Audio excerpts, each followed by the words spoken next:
What happens when an entire group of pickup trucks nearly disappears from history? Some were experiments. Some were built from recycled parts. Others vanished after only a few hundred examples. These are the unicorns of the truck world. Start with the Ford Durango. Built from 1979 to 1982, it was a two-seat coupe utility, created when Ford teamed with National Coachworks in Los Angeles. It was never meant to replace the Ranchero. Ford wanted something smaller, to compete with the Chevrolet El Camino. The Durango began as a Ford Fairmont Futura two-door. Its rear roof and seats were removed. A fiberglass cargo bed was added, and the tailgate carried the license plate and taillights. Power came from a 200 cubic inch inline-six and 3-speed automatic. Records are incomplete, but estimates range from roughly 200 to 350 trucks, with National Coachworks credited with 212. When the man behind the project died, the Durango story ended. The Powell pickup was strange in a completely different way.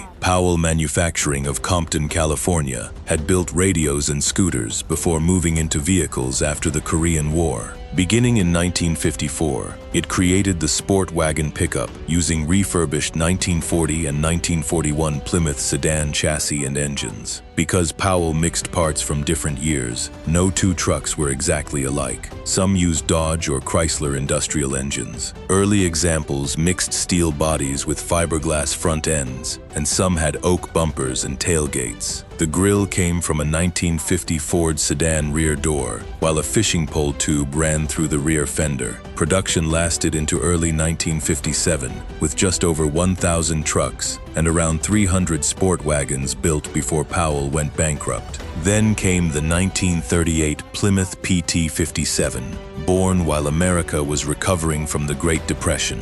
Rounded fenders, a bold grille, an all-steel body, and more aerodynamic styling gave it a passenger car look without sacrificing work truck simplicity. Its inline-six produced between 70 and 85 horsepower, driving the rear wheels through a 3-speed manual. Hydraulic drum brakes, a 112-inch wheelbase, and a roughly 2,700-pound weight completed the package. Today, the PT-57 matters because it showed that a pickup could be practical and stylish at once. Studebaker chased a similar idea with the 1939 L5 Coupe Express, the final year of a 3-year experiment blending car and pickup. The 1939 model borrowed its front-end styling from the Commander, including integrated headlights. A 6-cylinder engine and 3-speed manual were standard, while overdrive, a radio, heater, sliding rear window, and turn signals were optional. The problem was price. Buyers could get a conventional pickup for less. Studebaker sold about 1,000 in 1938 and roughly 1,200 in 1939 before ending the experiment. Jump forward to the Chevrolet Big Ten.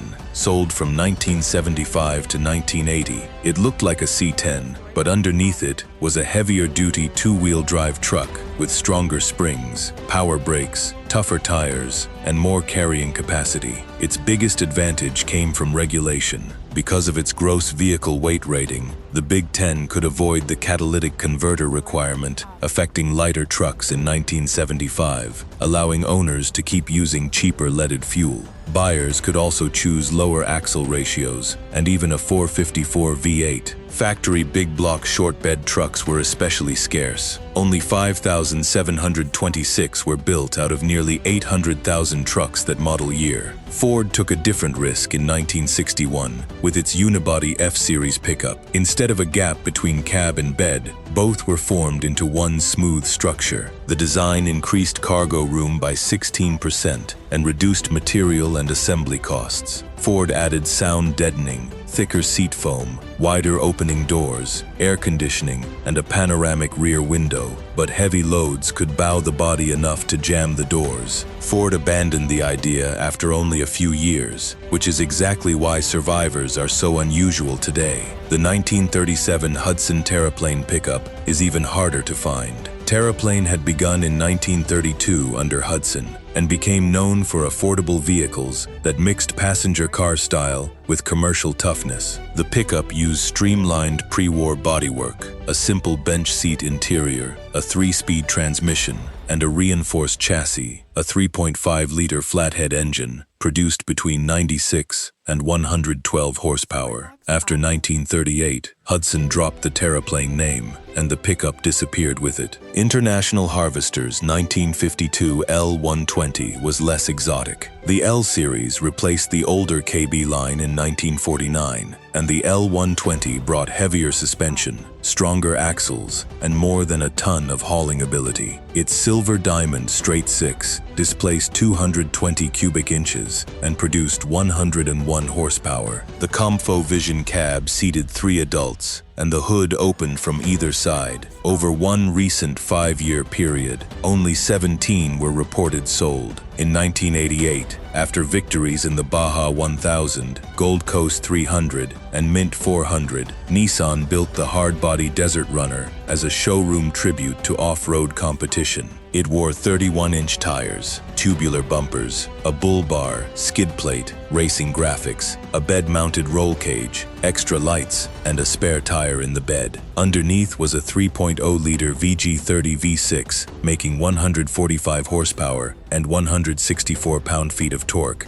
backed by a 5-speed manual, 4-wheel drive, a 2-speed transfer case, and a limited slip differential. Only about 1,000 were made. The 1968 Ford F-250 earned rarity in a quieter way. Part of Ford's 5th-generation F-Series, it was a 3/4-ton workhorse with sharp lines, a boxy body, twin I-beam front suspension, and Flexomatic rear suspension. New engine choices included 360 and 390 cubic inch V8s, along with the 302, but reported engine problems, including knocking complaints, helped this generation become less celebrated than some rival classics. In post-war Germany, the Tempo Matador was almost futuristic. Built from 1949 to 1951 in Hamburg, it used front-wheel drive, a 4-speed non-synchronized gearbox, and a 25-horsepower Volkswagen engine. Only 1,362 were produced before Volkswagen stopped supplying engines, as it prepared its own transporter. Tempo switched to an Austin water-cooled 4-cylinder, but the original Matador was already headed for obscurity. Fewer than 10 are thought to survive. Then comes the 1991 Ford Sky Ranger. Ford outsourced the conversion of a Ranger into something almost nobody expected, a 4-wheel drive pickup with a convertible extended cab. It used a 4.0-liter V6 making 155 horsepower with a 5-speed manual, but the concept never found a mass audience. Production stopped after just 17 units, making the Sky Ranger more myth than mainstream truck. International Harvester's early 1940s K-Series was a huge family running from K1 through K14,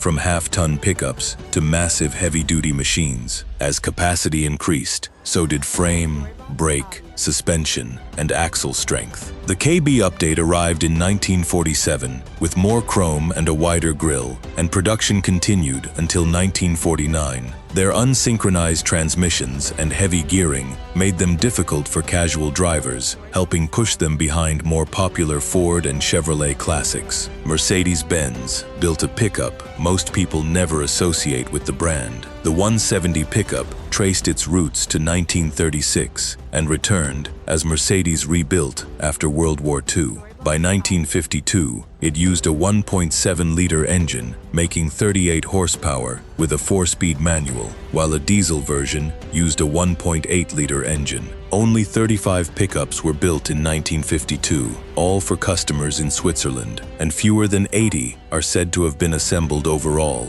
Chevrolet's 1955 Apache, part of the Task Force generation, showed pickups becoming more stylish. It offered a 265 cubic inch V8, a wraparound windshield, available power steering and power brakes, and a 12-volt electrical system. It also carried 1-year details, including a 7-foot bed. Those features, combined with the short Task Force era, helped turn surviving examples into highly desirable collector trucks. GMC chased street performance in 1992 with the Sonoma GT, inspired by the turbocharged Cyclone but without the turbocharger. Its 4.3-liter Vortec V6 made 195 horsepower and 260 pound-feet of torque, sent through a 4L60 automatic to the rear wheels. Bilstein shocks, sport suspension tuning, body cladding, and special interior details completed the package. Only 86 were built. The 1971 Ford Ranchero GT carried an idea with much older roots. Decades earlier, Ford Australia designer Lou Bant had helped create the coupe utility concept for farmers who needed one vehicle for family duty and work. In America, the Ranchero turned that idea into its own niche. By 1971, buyers could order serious muscle, including a 429 Cobra jet rated at 370 horsepower. Production stayed modest, with about 24,946 Rancheros built that year, including only a few thousand GTs. It was often overshadowed by the Torino, but that is part of what makes it interesting now. And finally, the 1958 Willys Jeep pickup. It was built around toughness, not glamour. Its six-cylinder engine used a durable cast-iron block and head, while four-wheel drive capability was the truck's real strength. Willys had introduced four-wheel drive across its body styles in 1949, and by the early 1950s, it defined the pickup. The 1958 Maverick package added body-side trim and optional two-tone paint, but buyers were increasingly drawn to flashier trucks and more modern engine designs. That is what connects them. Some were too expensive, too strange, badly timed, or simply used hard and forgotten. But rarity changes everything. A truck that once looked like a failed experiment or an ordinary work tool can become one of the most fascinating pieces of automotive history left on the road. If stories like these are why you love old machines, subscribe to Engine Edge. There are plenty more forgotten vehicles still waiting to be rediscovered.